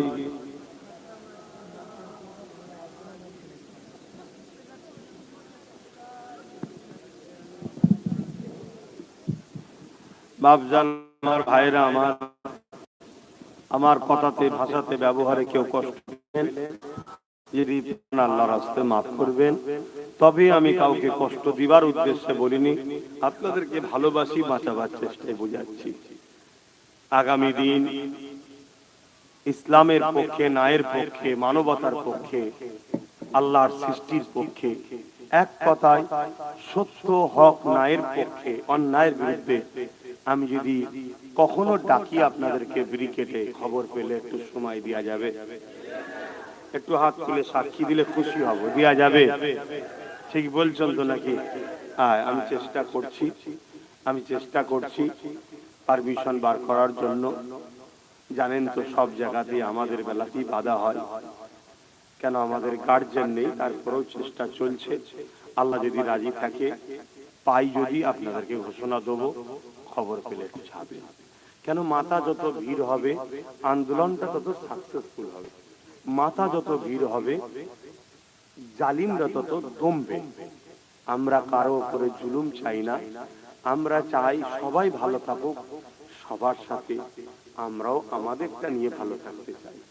আমরা কারোর উপরে আঘাত দিতে চাই না, সবারটা যেমন সবার কাছে প্রিয়, আমাদের মসজিদ মাদ্রাসা কবরে থাকুক, এটাও আমাদের কাছে প্রিয়। সবারটা চালাচ্ছে আমাদের মসজিদ মাদ্রাসা কবরস্থান, আমার কওমের উলামারা চালাবে, আমার কওমের নামাজি মুসল্লি মুত্তাকিরা চালাবে, তাই তো নাকি? এটাই আমরা চাই। তুমি তোমার টানে থাকো, তোমার উপরে আমার কোনো হস্তক্ষেপ নাই, কিন্তু আমার মসজিদ মাদ্রাসা কবরস্থান ঈদগার উপরে হস্তক্ষেপ করবে, এটা অন্যায় হবে। অন্যায়কে মিটাবার নাম ইসলাম। আল্লাহ আমিন। আয় আল্লাহ, হাবিবের খাতির রহমত করে দয়া করে আল্লাহ